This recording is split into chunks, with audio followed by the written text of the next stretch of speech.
Olá, boa tarde meus irmãos, boa tarde minhas irmãs. Com a agouro de todos os senhores, de toda a nossa ancestralidade, de todos os nossos orixás, começando mais um Fala Pai Carlos, hoje na terça-feira, como combinado, às 15 horas. O tema que nós vamos abordar hoje será: Tu não tem medo do dia de amanhã? Bueno, por que eu escolhi esse tema? Esse tema eu escolhi porque está muito em voga, muito em evidência hoje, né? As ofertas de magia na nossa internet, nossos Facebooks, nas nossas redes sociais, e as pessoas oferecem verdadeiros milagres, né?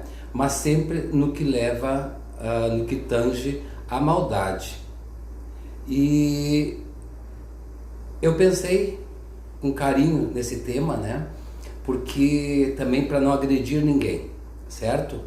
Mas é uma forma também de a gente pensar e todos nós aprendemos, quem é do mundo espírita, né? Quem é do mundo africanista, a gente sempre ouviu falar, né?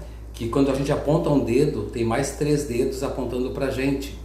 Quem semeia vento, colhe tempestades, né? Você colhe o que planta. Tudo isso a gente já ouviu dos nossos antigos, já ouvimos nas nossas famílias, dos nossos pais, né, dos nossos familiares. Sempre alguém, quando a gente tinha algum comportamento diferenciado, geralmente alguém apontava: olha, cuidado, né? Ou quando a gente estava com ódio de alguém, rogava praga para alguém, sempre vinha alguém e nos apontava, né? Cuidado, tenha cuidado com o que tu fala, que um dia tu pode pagar por isso. E nós cremos no mundo espírita que a gente, nesta vida ou em outra vida, a gente vai pagar por todos os nossos erros, né? No kardecismo tem várias vidas, né, onde se entra em expiação para poder pagar todos os erros cometidos e indo aperfeiçoando o espírito para que não precise mais reencarnar, né? E no nosso mundo africanista, né, umbandista, a gente também tem que ter todo um cuidado, porque também a gente vai ser cobrado por Olorum em algum determinado momento, pelos nossos orixás em algum determinado momento. Tem orixá que quando cobra do filho, ele cobra no outro dia, né? E tem orixás que dão a corda, que deixam a gente ir, deixam a gente ir, deixam a gente ir, e depois quando eles dão uma puxada naquela corda, não tem mais retorno, né? Eu venho de uma família, antes de entrar nessa que eu estou, onde o próprio orixá disse: não adianta fazer mais nada, que a partir do momento, a partir de hoje, eu estou montado nas costas do meu filho, né? Isto é algo muito sério, quando um orixá deixa dito, né, que a partir daquele momento não existe mais misericórdia para fazer, porque em nada mais ele vai perdoar, né? Nada mais ele vai aplacar, tudo será cobrado, né? A fatura um dia vai chegar, certo? Assim como nós temos nossas contas, né, de tudo que a gente compra, seja numa loja, seja no supermercado, a gente tem que pagar, né? Ou é na saída do supermercado, é a fatura que chega daqui 40 dias, essa conta vai chegar, né? Ou se parcela, né? Tem contas que são parceladas, e assim o mundo espiritual também. As pessoas não sentem, mas muitas vezes estão sendo engolidas aos poucos, né? Porque não sabem entender os sinais espirituais de que ele está numa via, num caminho ou numa vibe errada, né? A lei do retorno, ela é implacável, ela retorna de verdade, ela chega muitas vezes derrubando. Como eu disse em outros momentos, ela vem a prestação, né? Mas a gente tem que ter sempre a noção de que o bem e o mal, né, os dois a gente vai colher, né? Se tu praticares o bem, com certeza tu vai ter retorno, né, muitos retornos, né, favoráveis à tua vida, né? Coisas positivas, coisas boas que só vão te fazer crescer como espírito e também na parte material, que hoje em dia está muito muito em voga, muitas pessoas muito veem só a parte materialista da coisa, né? Só a parte financeira de crescer, então oferece 1001 tipos de serviços, 1001 tipos de oportunidades, né? Sempre visando a parte financeira, e muitas vezes as pessoas caem de gaiatos, né?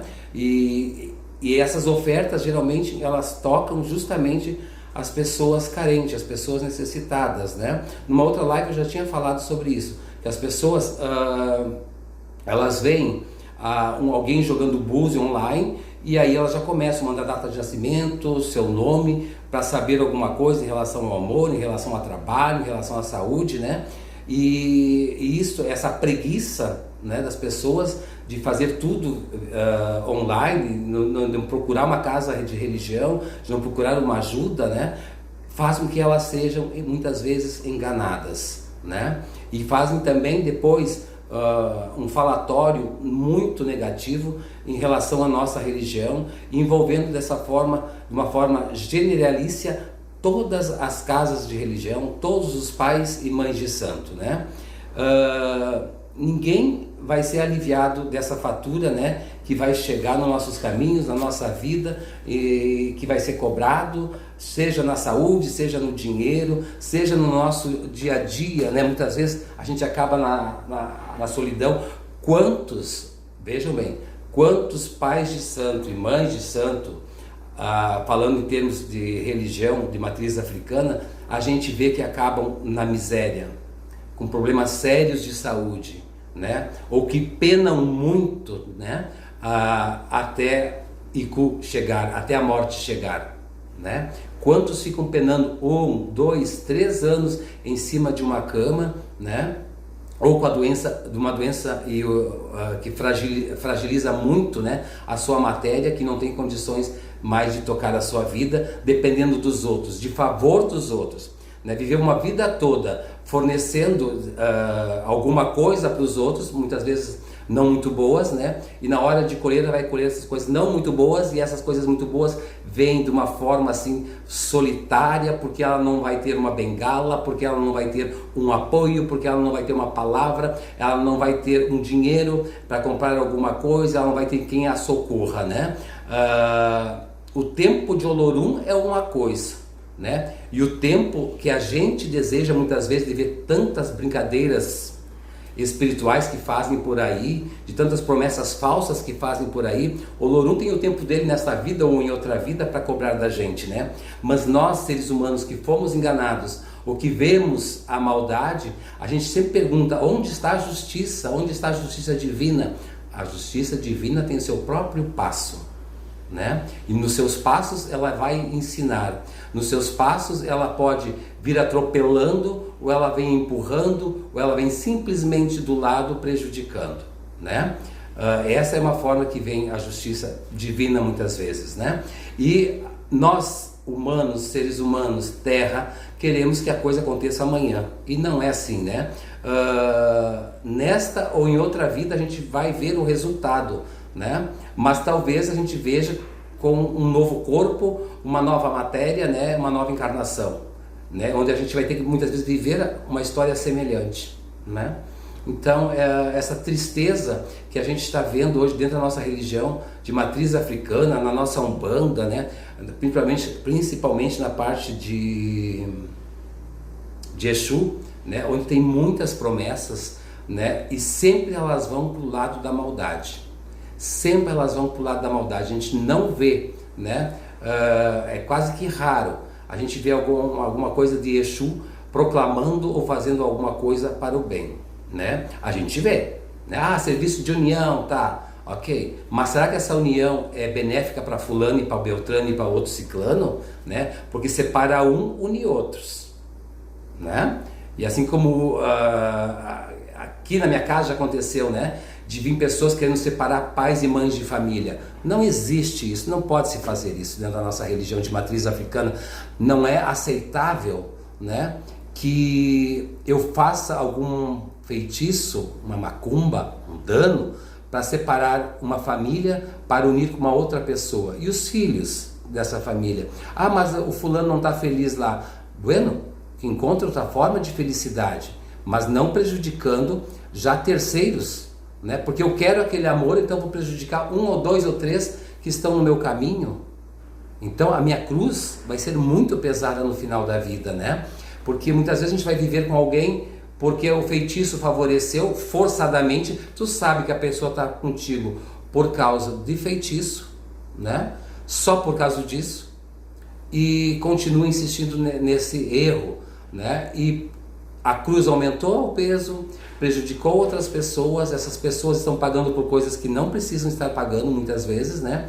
E tu acha que está feliz, né? Mas provavelmente essa felicidade, ela é tão efêmera que depois podes acabar sozinha, podes acabar sozinho e podes não ter de repente o respaldo da vida espiritual, do mundo espiritual, do nosso sagrado para te amparar, né?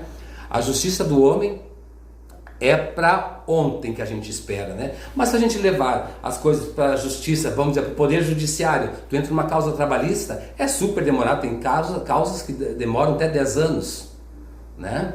Por que a divina tem que ser de um dia para o outro? Por que eu quero que aconteça de um dia para o outro? Aí também entra aquele meu lado muito humano, muito matéria, né? De ódio, de raiva, né? De querer que as coisas aconteçam dentro daquilo que eu quero, do tempo que eu quero e como eu quero, né? Isso também não entra dentro da justiça divina. Isso também não entra dentro daquilo que de repente o Lorum, ou outro orixá ou uma entidade programou que seja, né? Então a gente tem que saber muito bem se portar. É muito importante a atitude, é muito importante analisar os fatos, né? Tanto de um pai ou mãe de santo para agir, né? E oferecer serviços, né? Como nós que vamos lá pedir. A gente tem que ter muita noção desse dedo apontado que mais 3 apontam para a gente, né? Que a infelicidade dos outros para causar a nossa felicidade, ela não é justa, podem ter certeza disso, né? E a gente vai ter que responder por essa caminhada mal feita. Muitos dos nossos religiosos, não apontando o dedo para ninguém, porque já tem 3 dedos apontando para mim, né? Oferecem N tipos de serviços para pessoas, né? Mas geralmente eles não tentam e não atingem pessoas de dentro da religião, porque os dentro da religião viram pessoas críticas, né? São críticos a esses pais e mães de santo que oferecem serviços, não aceitam, não concordam, questionam, né? Ou são religiosos novatos, né? Que vislumbram que essa é a verdadeira religião. Jamais essa é a verdadeira religião, né? A religião, ela é realmente uma base, ela é um alicerce para nos dar fortaleza interior, para a gente poder crescer, para a gente poder buscar o que é nosso de verdade, né? E ter o que é nosso conforme aquilo que a gente merece e saiba gerenciar, né? Então a gente, por mais que a gente julgue aqueles nossos irmãos que estão aí oferecendo os serviços, né? A gente também entra na mesma vibração deles quando começa a julgar. Então a melhor coisa que tem, e eu tenho adotado muito esse procedimento, quando as pessoas vêm aqui na minha casa e dizem, eu fui na casa do fulano, da Beltrana, eu fiz tal e tal coisa, paguei um horror de dinheiro e tal, né? Eu nunca questiono, nunca digo que está errado ou se está certo. Eu sempre digo como eu faço, como eu aprendi, né? E aí deixo que a pessoa pense, analise, né? E depois decida o que fazer da vida dela, né? Não aceito fazer maldade. Tem que saber dano? Temos que saber dano, sim. E aqueles bons danos que se prepara, que tu espera em 2, 3 dias, 7 dias, aparece a resposta. Aqueles danos, muitas vezes tu demora 7 dias preparando para fazer num somente, né? Pega esse ingrediente, prepara ele, deixa em tal lugar. Pega aquele outro ingrediente e bota de molho não sei quantos dias, para depois montar todo um serviço para poder fazer o tal do dano, né? Mas esse dano, eu tenho muito receio do dano, porque eu acho que o dano, ele envolve justiça. Vocês não acham que o dano envolve justiça? Eu creio muito que o dano envolve a justiça divina, porque ele só vai fazer efeito dentro da minha concepção, do meu entendimento, se aquela pessoa merece realmente, de fato, aquilo que vai ser feito para ela. Então, se eu tenho um dano para fazer, que alguém me pediu que eu faça, vamos dizer, eu não gosto de fazer, eu evito fazer e eu sempre tento fugir deste trabalho, oferecendo outro tipo, né, de atitude para que a gente possa chegar a um objetivo. Então, se o dano entra na justiça também, quando eu vou fazer o dano, eu tenho que saber se aquela pessoa é merecedora, porque senão aquele dano vai ser feito, pode não acontecer nada com ela, acontecer com quem pediu e com quem está fazendo, né? Então, eu creio muito que o dano ele envolve justiça também, né? Só vai acontecer se a outra pessoa for merecedora. Digamos que a outra pessoa me causou muito mal no meu trabalho, me prejudicou muito, por causa dela eu perdi meu emprego. Se eu for fazer um dano, aquela pessoa é má, fez tudo com má intenção, né? Então é muito possível, né? 99% que esse dano vai fazer efeito, porque é uma questão de justiça. Por isso que muitas vezes os nossos antigos diziam que uma vela, né, salvava a vida e uma vela derrubava uma pessoa. Porque tudo nisso estava a justiça, né? O merecimento. Isso nós temos que ter muito em voga, muito claro na nossa mente e nas nossos caminhares religiosos, né? Para poder interceder ou não, né? nesses casos. Todos nós que oferecemos ou não trabalhos, que fazemos ou não trabalhos, nós também usamos do livre-arbítrio. Assim como o consulente, aquele que pede, também usa do livre-arbítrio. Mas o livre-arbítrio, ele pode também nos aniquilar. Porque a partir do momento que eu me sinto livre para fazer isso e aquilo, né, isso e aquilo, se for mal feito dentro do meu livre-arbítrio, eu vou ter que pagar por ele. Eu vou ser julgado por ele.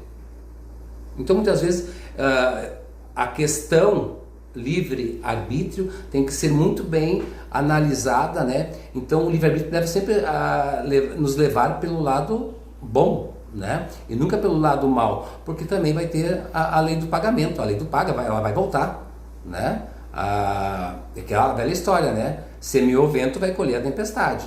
Ah, mas eu só ofereci serviço. Tem muita gente que diz assim, mas me pagaram para eu fazer isso, então eu estou livre. Não. Tu usou as tuas mãos, tu usou a tua energia, tu foi pago sim, pode até aliviar um pouco, né? Mas a tua energia,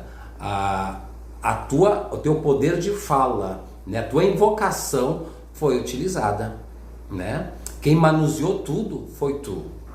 O cliente, né? O consulente, ele pediu, né? Ele vai arcar com tudo, com toda a responsabilidade sobre isso, mas tu também terá a tua parcela, com certeza terá a tua parcela. Nada é gratuito, né?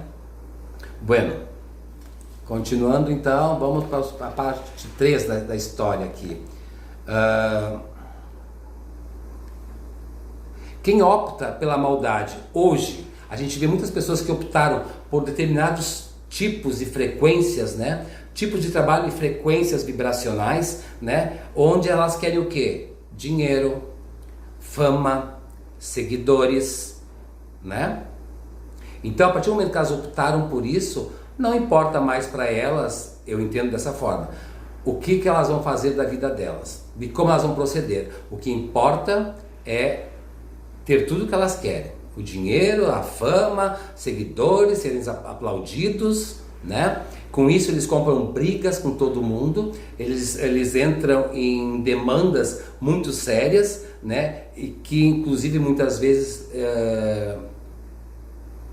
detonam, essa palavra, detonam, né? Com a imagem religiosa deles e de toda uma religião que foi estruturada com muito carinho pelos nossos ancestrais, né? Não quer dizer que nossos ancestrais também estejam isentos, né? De algumas coisas, né? Porque todos têm sempre a parcela de ajuda e a parcela também de prejudicar alguma coisa, né? Também tudo por interesses. Mas esses que optam pela maldade, que optam por trabalhar dessa forma, né? Vibrar desse jeito negativo, né? Eu imagino que atrás deles, bem aquele filme do Ghost, né? Tem todas aquelas imagens escurecidas, né? Que no momento que desencarnarem, só vão sugá-los, né? Só vão sugá-los. Então, mas essas pessoas aqui no hoje, né? Elas encontram muitos perseguidores, tanto a nível espiritual como a nível material. Encontram pessoas que vão estar sempre julgando, vão estar sempre criticando, né? Vão ser pessoas que vão estar sempre com ódio em cima delas, que daí começam as rivalidades, começam as brigas, peleias, né? Coisas desnecessárias, porque graças ao Olorum, né? E graças aos orixás, às nossas entidades, o sol brilha para todos. Agora, faça o teu sol brilhar. Né? Faça o sol brilhar, mas dentro da verdade, dentro da justiça, dentro da clareza, né? Sem explorar, né? Com consciência do teu papel religioso, que tu não veio aqui simplesmente para adquirir para ti, mas sim para somar para todos, né? É por aí que eu vejo toda essa perdição, vamos dizer assim, que a religião está acontecendo dentro da nossa religião, porque as pessoas não sabem ver o lado positivo que dá para fazer de tudo, né? Não sabem muitas vezes valorizar a sua capacidade, que muitas vezes tem uma capacidade gigante de fazer milagres muitas vezes, né?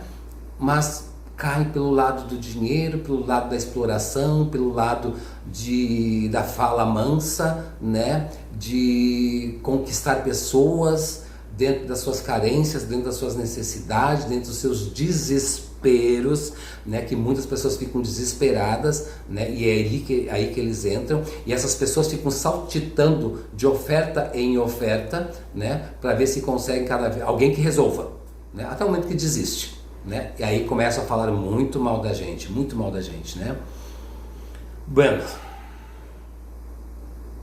quem alimenta a mão pesada, tá? Essas pessoas que optam, né, fazem a opção por um caminho que não é bom para ela e para os outros, mas que em vias de fato ela passa a acreditar que é bom para todo mundo, né? Essa pessoa alimenta uma mão que vai se tornando cada dia mais pesada. Essa pessoa jamais terá condições de levantar alguém. Jamais. Sabe que vocês sabem, né, que nós religiosos, creio que a maioria passou por isso, que quando as pessoas começam a procurar, né, já vem aquela estrelinha do poder gritando junto, né? Então a gente acha que pode tudo. Se tu não tiver uma cabeça firme, se tu não tiver um bom discernimento, né, tu vai pender para outro lado, tu vai deixar o teu ego inflar, né, e com isso tu vai se perder. Então, pés no chão para saber entender que a gente nada mais é do que um instrumento. A partir do momento que a pessoa começa assim, eu resolvo, eu faço, a pessoa veio aqui, eu fiz o serviço para ela, ela levantou, a pessoa veio aqui, eu abri o cruzeiro, ela conseguiu um emprego, a pessoa veio aqui, eu fiz uma troca de saúde, ela melhorou. Bueno, essa pessoa já está se colocando no lugar, né, de um santo, de um orixá. Sabe por quê? Porque ela não entendeu que ela é o instrumento, que ela manuseou uma ciência, que ela manuseou os materiais, que ela fez uma invocação, né? Pediu pela saúde, pediu pelo emprego, né? Pediu pelo amor daquela pessoa, né? Que ela foi simplesmente um instrumento, nada mais do que isso, né? Então, se tu entender que tu simplesmente és um instrumento, né, que tu não entre nessa vibe de que tu tem o poder, né, que tua mão quanto mais leve, mais vai dar oportunidades de ajudar as pessoas como instrumento, tu vai ser um instrumento de luz, vai ser um instrumento que vai ter sempre algo a oferecer a alguém para que a pessoa tenha o encontro do seu próprio caminho, né? Não esqueça que o nosso papel como dirigentes espirituais, como pais de santo, mães de santo, é orientar, né? Tanto é que a gente é zelador, né? Tanto é que a gente é zelador. A gente tem que orientar as pessoas, a gente tem que dar condições das pessoas analisarem e verem se é por esse caminho que elas querem irem, né? Mas a última decisão sempre vai ser delas. E quem sabe o dano, por isso que muitos pagam mais tarde, pagam caro por ter feito muitos danos, prejudicar muitas pessoas, é que essas pessoas não sabem, não aprenderam a se limpar.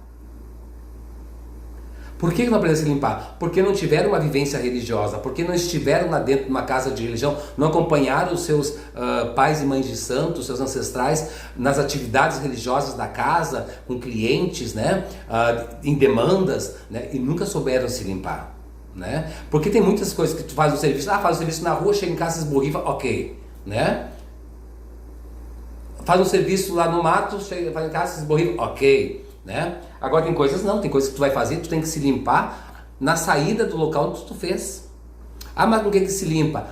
Daí vai daquilo que tu aprendeu, né? Porque agora o pai Carlos falou que tem que se limpar lá no mato depois que eu fiz o dano, aí pega um pacote qualquer, se passa, piorou, né? A gente tem que ter muito cuidado para não alimentar aquela energia que está na gente, né? Porque muitas vezes algo passado, aliás, mal passado na gente, né, alimenta algo que está ali que não é bom, né? Alimenta e aquilo cresce, né? Então esse cuidado a gente, assim como a gente tem a limpeza para tirar, né? Num caso de um dano que eu fui fazer, vamos dizer assim, né? Uma limpeza mal feita nesse caso vai alimentar aquele carrego que eu trouxe, né? Mas eu sei deixar lá. Mentira, não sabe. Porque vamos parar com a palhaçada, né? A gente não enxerga. Eu sou vidente. Vidente e clarividente, vamos discutir outro momento, tá? Aqueles vultos que eu vejo, já passou um vulto, aquela coisa, pode ser sombra do olho na volta dele quando ele fez a circunferência, né? Então tenham cuidado com isso. Certo? Então temos que parar com essa coisa assim que eu sinto, que eu vejo, que, como é que se diz, que eu sou inconsciente, que eu não vejo nada. Parem com isso. Mas então tu é consciente, mas não é o fato de eu ser consciente, ser inconsciente ou inconsciente. O fato que a faculdade inconsciente, né, ou inconsciente, né, a NASA leva para os Estados Unidos, gente, para ser estudado. No Batuque eu não discuto isso. Mas na Umbanda e na Quimbanda eu discuto. Eu discuto a parte do inconsciente e do inconsciente. Eu não sei, minha entidade fez o dano, fez a maldade, eu não sei o que ela fez. Para! Volta ao corpo. Toma consciência que alguma coisa tu sabe sim. Tá? Alguma coisa tu sabe sim. Tu foste instrumento, mas tu sabe sim.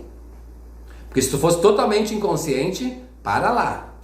Já estaria lá na NASA com um mega salário, tu nem ia querer ser pai de santo. Ou mãe de santo, né? Então vamos devagar com esse andor aí. Tá? Mas claro que tem faculdades mediúnicas dentro da semiconsciência e da consciência que são fantásticas. São fantásticas porque as pessoas realmente são dominadas por um espírito, né? Ou por uma divindade em que não tem controle de nada e acabam fazendo tudo que que a entidade quer fazer. Né? E vai ser feito de qualquer jeito, né? Mas que são realmente fantásticos. Mas aqueles que usam a incorporação para dominar, aqueles que usam a incorporação para convencer, aqueles que usam a incorporação muitas vezes para angariar dinheiro, né? Então assim, esses têm que ter muito cuidado, porque a cobrança de Olorum, né, ela vai ser grande. O pessoal tem mania de dizer que Xangô tem para todos. Eu sou filho do papai, né? E eu tenho um pai que é um general. Se eu hoje estou errado, amanhã ele me cobra. Eu não tenho dúvida disso. Meus filhos antigos dessa minha casa, todos me acompanham e todos sabem que o pai cobra no outro dia, né? Mas a cobrança, muitas vezes, ela tem que ser paulatina. Ela tem que ser lenta, sabe por quê? Para que a pessoa aprenda, para que a pessoa se dê conta, para que a pessoa volte e corrija. Mas muitas vezes ela não consegue voltar e corrigir, ela continua se atolando, ela continua naquela areia movediça, que ela não consegue mais sair dali, que ela não consegue mais resolver mais nada, né? A não ser viver aquilo ali, né? E isso faz dela um escravo dos vampiros espirituais. Gente, não quer dizer que essas pessoas não tenham nada, não quer dizer que essas pessoas estejam enganando, tá? Ela está fingindo, ela está inventando, não estou dizendo isso, tá? Tem forças espirituais, né, que vibram nessa sintonia, né, e que vão de uma forma ou de outra ajudar a pessoa a se sujar, a ajudar a pessoa a se enterrar, né? E a pessoa não consegue ter medo do dia de amanhã, pelo amor de Deus. Isso é muito sério. Isso é muito sério, né? Quantos, realmente a gente já viu quantas pessoas a gente já ficou sabendo da nossa religião ou de outros segmentos da vida, né? A vizinha que era muito má para os seus filhos, né? A gente viu ela pagar, né? A minha própria avó, né? Para nós netos, excelente, maravilhosa. A avó era divina, tá? Mas com os filhos ela foi má. E no leito da morte dela, eu estava junto, eu fui lá visitá-la no hospital junto com o pai, né, com meu pai, que já é falecido também. Ela disse pro meu pai assim, ó: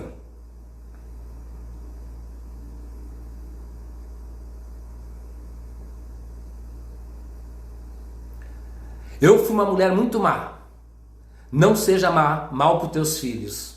Ela reconheceu isso no leito de morte, né? Era uma excelente vó, mas uma péssima mãe ela foi, né? Mas vai entender esses péssimos muitas vezes, né? Mas voltando ao assunto que eu tava, que a gente, essas pessoas têm, de alguma forma ou de algum jeito, elas têm sim, né, a assistência, né, do mundo espiritual baixo, do baixo espiritismo, dos baixos espíritos, aqueles que vão lá embaixo, né, que vivem lá embaixo, que sugam as pessoas na Terra, que sugam espíritos mesmo, né, que gostam de viver assim, né? Antigamente, eu vou falar antigamente, hoje não vou falar sobre hoje, tá? Antigamente a gente já entendia o porquê que o Exu chegava garfiado e agachado, muitas vezes no chão, bebia no chão, né? Porque essa roupagem que o Exu vestia, né, significava que ele trabalhava, que ele era o mensageiro do mundo, do submundo espiritual para o alto mundo espiritual. Ele resgatava espíritos lá de baixo e trazia para cima. Claro que dentro do livre-arbítrio daqueles, né? Então, só que isso eu não vou questionar nos dias de hoje, né? Porque tem muita coisa que está diferente. Então, o que eu vou falar é o seguinte, que as pessoas que utilizam da maldade, elas são cercadas pela maldade. Inclusive na parte material do seu dia a dia, as pessoas que se aproximam dela, as pessoas que estão no seu convívio, né, vibram dessa mesma sintonia da maldade. Elas têm necessidade de uma sugar a outra, né? É o tal do vampirismo espiritual, que tem a parte que é o espírito que a gente não enxerga, né? Que está ali, mas eu enxergo, não, tá? E tem aqueles que realmente estão ali, humanos grudados em ti, na pessoa que optou por esse caminho, né? E que não se percebe que lá adiante, né, vai ser cobrado dela. Orixá vai cobrar, Caboclo vai cobrar, Javé vai cobrar, Jeová vai cobrar, Alá vai cobrar, Olorum vai cobrar, Olodumare vai cobrar, Tupã vai cobrar. Todas as nomenclaturas que quiserem dar, né, para Deus Supremo, vai cobrar, né? E nessa vida paga, e na outra paga bem mais, né? Porque daí a escolha e a opção é totalmente tua, né? E aí tu vem sofrendo muitas vezes, né? Não dá nem para imaginar, né? Quem somos nós para imaginar que o mundo espiritual, fulano foi mal nessa vida e vai voltar como tal coisa? Não, impossível a gente conseguir imaginar isso, né? Não existe essa imaginação espiritual, vamos dizer assim. Mas entendemos que muitos que sofrem por aí, né? A gente até pode querer justificar muitas vezes que a vida passada deles deve ter sido terrível, né? Mas eu sempre procuro não falar dessa forma. Eu procuro entendê-los de uma forma que eles optaram, né, no mundo espiritual por viver assim, né? E aqui resgatar. E nós, de certa forma, vamos ajudá-los de alguma forma ou de outra.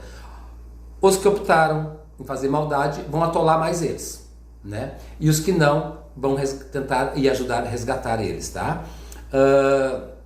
Já falei do usar a incorporação, estava aqui anotadinho já para falar, né? E essa é uma coisa que a gente vê muito, né? De entidade chegar para salvar casamento, né? De entidade chegar para dizer verdades entre aspas, para alguém, né? Porque é a vontade do seu cavalo, do seu aparelho dizer para aquela pessoa, né?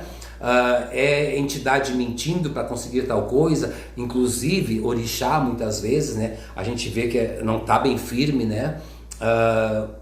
E comete gafes nesse sentido, né? Não vou falar desse, deixa assim, tá? Bueno, Olorum perdoa, mas ele vai querer o resgate. Olorum vai te perdoar, vai ajudar tu a resgatar, né, todas essas artimanhas negativas do mal que tu fizeste, não vendo, fazendo de conta, não dando bola, né, ou assimilando que nada vai acontecer contigo no dia de amanhã. Vai acontecer sim, tu vai pagar. Tu não tem medo do dia de amanhã? Não tem medo porque hoje tu tem saúde, hoje tu tem dinheiro, hoje tu é uma pessoa nova, hoje tu tem um bom carro, hoje tu tem pessoas à tua volta. Quero ver daqui a um tempo, quando chegar uma certa idade, ou daqui a alguns poucos anos, que tu está sozinha, doente, sem ninguém para te socorrer, sem ninguém para te estender a mão, sem dinheiro, muitas vezes para botar um prato de comida na mesa, em cima de uma cama, sem ter alguém para te virar de lado, né? Isso é muito sério, né? Mas uma coisa é certa, né? As consequências da vida, ela vem, né? O tempo, gente, o grande orixá tempo, vamos dizer assim, né?